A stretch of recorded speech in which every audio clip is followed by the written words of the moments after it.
The information provided in this program is of a general nature and is not intended to be personalised financial advice. We encourage you to seek appropriate advice from a qualified professional to suit your individual circumstances. With the American banking sector in turmoil, traders are now pricing in a slower pace of interest rate hikes from the Fed. And is our system any safer? We ask an analyst if our parent banks are holding on to as many assets as the American banks.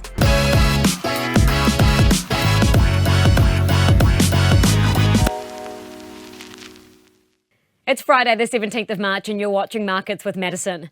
Two US banks have collapsed in the past week. Silicon Valley Bank and Signature Bank now cease to exist. In drastic measures, the US government has had to step in to backstop its entire financial system. I instructed my team to act quickly to protect these interests. They've done that. Let me explain how this happened. Silicon Valley Bank was exposed to losses in securities like government bonds and completely mismatched its maturity timings on them, forcing it to sell them into the market at a loss. It also had a very concentrated client base, with most deposits held by tech and healthcare startup companies. When they all got word of financial issues at SVB, they withdrew their money, taking out $42 billion in a single day. The bank couldn't meet them, so regulators stepped in and closed Signature Bank over similar concerns. While deposits have been secured, contagion is continuing across the banking sector. The ratings agency Moody's has put 6 other US banks on notice for potential downgrades to their investment ratings. The fear has also spread to Europe, with investors now dumping Credit Suisse stock. The Swiss bank lost more than a quarter of its value in one day this week. The sell-off sparked a bailout for the bank from the Swiss National Bank, announcing overnight it would borrow up to 50 billion Swiss franc. That's 87 million New Zealand dollars. Credit Suisse shares surged 19% overnight. And the fixed income market is going off. The US 2-year Treasury yield, which moves with interest rate expectations, posted its largest single-day decline this week since the 1987 stock market crash, falling to 4%, its lowest level since September. The big question now is, can central banks continue to keep hiking rates in this environment? To help answer it, I'm joined by Kevin Cummins, US Chief Economist at NatWest Markets. Hey Kevin, thanks for joining us. Hi, thanks for having me. What's your view, Kevin? Do you think that the Fed is going to keep on its hiking cycle, or have these bank failures just completely derailed their plans? Yeah, I mean, I guess if you were to ask me prior to the middle of last week, I would say that they were going to move ahead and hike rates pretty aggressively. I think, our own forecasts, if you just go back a week's time, was for a 50 basis point rate hike, which was on the more aggressive side relative to most of our competitors in the market. But now that with the latest bout of jitters in the market and significant uncertainty that has come into the outlook, we think the Fed will pause at next Wednesday's FOMC meeting. So no change in the funds rate. And at this point, depending upon how things unfold over the coming weeks and months, I wouldn't necessarily rule out that the hiking cycle could be complete and could be over for the Fed. Do you think they could possibly reverse? Is that on your agenda? Yeah, I mean, I would say that, we're not necessarily looking for a rate cut next week, but they'll be cued by the data and the fallout on the broader economy and financial stability concerns, that you may very well be right. And in fact, markets are now starting to price in that the next move by the Fed is lower and not higher. Yeah, speaking of the fixed income market, what are yields telling you at the moment? What are traders pricing in there? Yeah, I mean, I think markets are telling us that there's this elevated level of stress in just broader worries about the banking system, and the transmission mechanism from worries about what's going on in markets now to eventually to the broader economy is going to be obvious in more restrictive credit conditions in the U.S. And that's what, as an economist, we really worry about, is how deep and how severe any sort of fallout from this can be. And in our own forecast, we were expecting a recession in the back half of this year. And this only gives us more conviction that that call is the likely outlook. So almost definitely a hard economic landing for the US?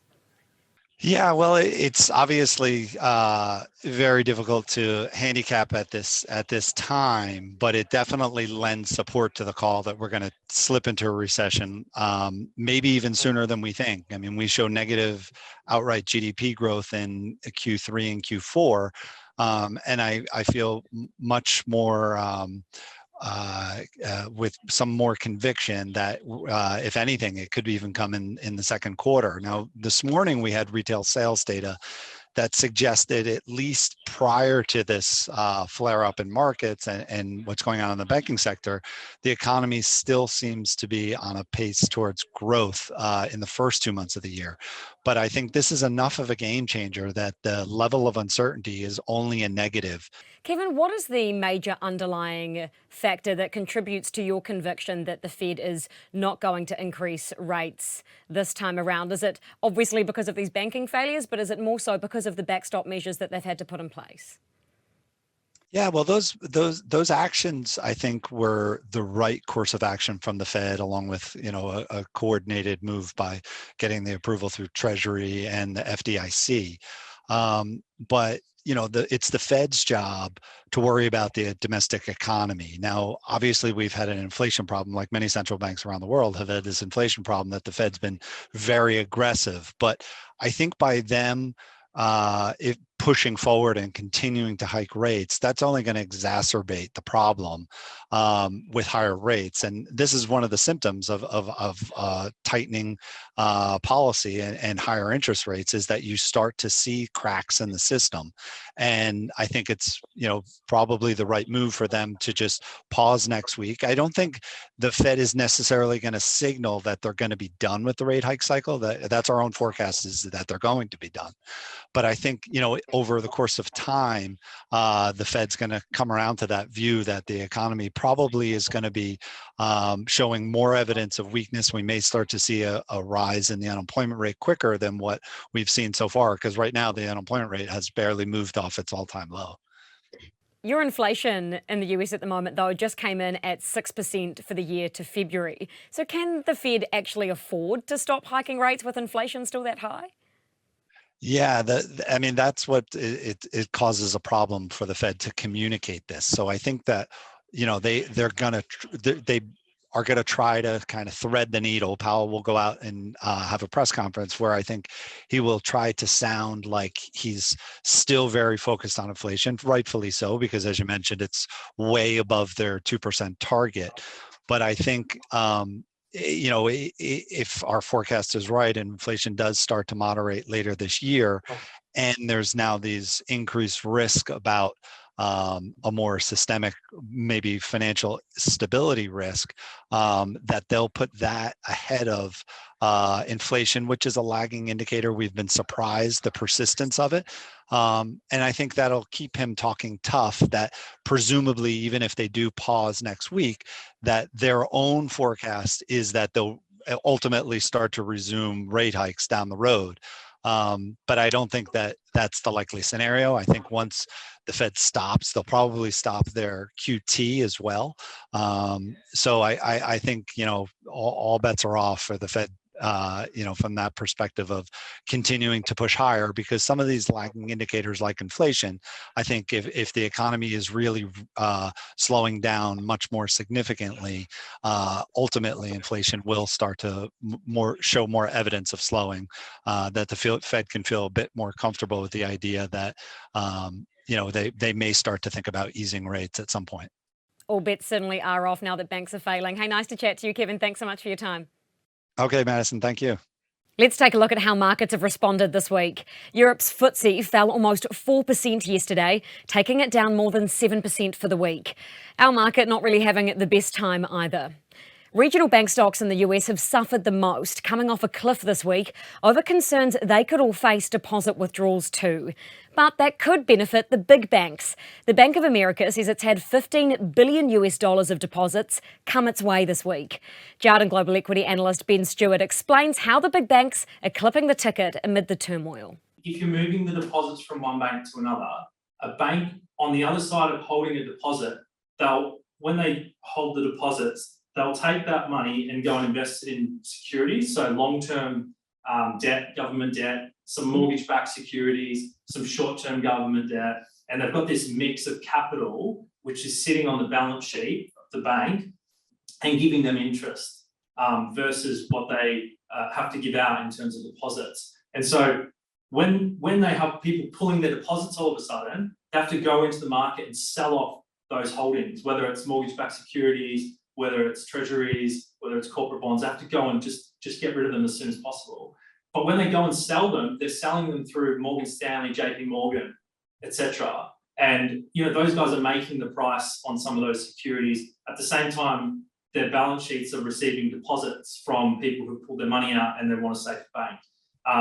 And so they're buying some of their treasuries and everything at a discount from the people selling it and then taking in new cash. And so they benefit in two ways. Not only are they going to receive an inflow of deposits, but also the trading that occurs as those deposits move from one place to another.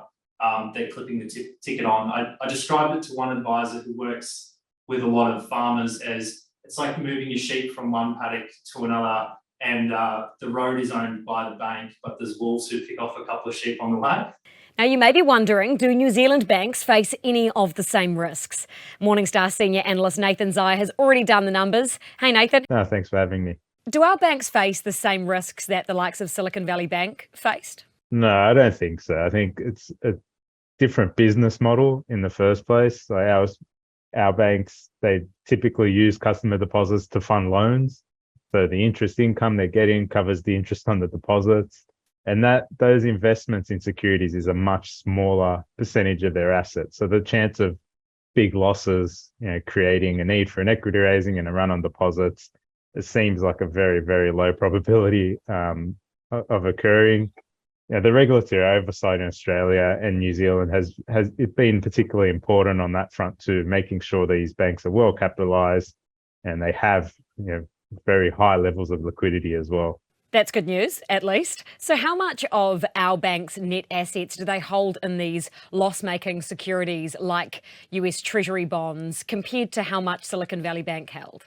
Yeah, so we're talking, call it 10% versus over 50%.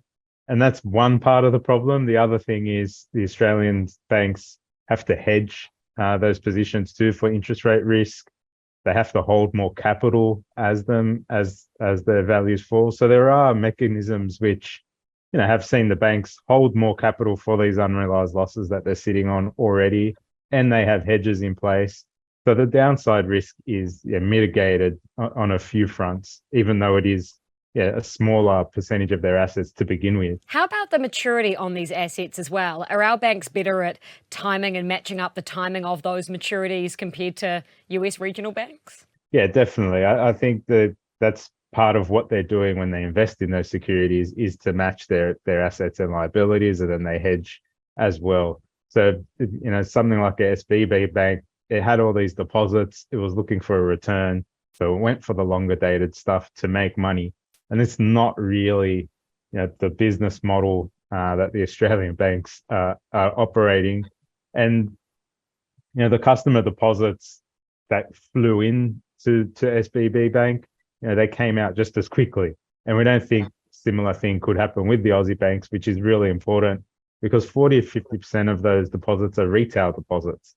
So if you think about how many individuals it will take to collectively start pulling out their funds because they're worried about the viability of this bank before it adds up to what happened with SVB Bank. So that's also a major difference. But could this banking sector fear that is being sparked around the world, could that not at least cause some New Zealand customers to be scared and withdraw all of their deposits?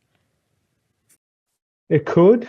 Then it comes down to you withdrawing your deposits. You're just not going to have it in a bank at all anymore.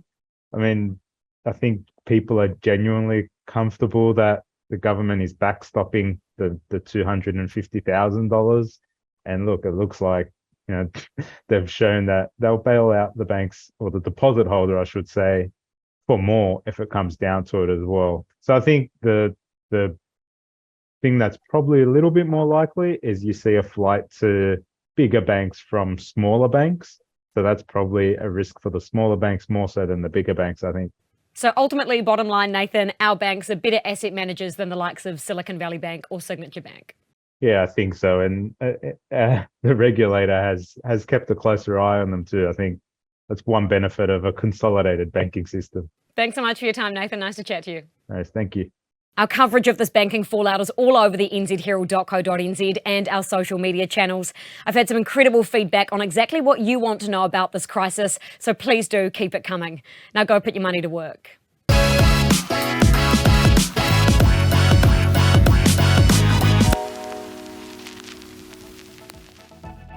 Thanks for checking out our YouTube channel to stay up to date with all the latest news from the New Zealand Herald.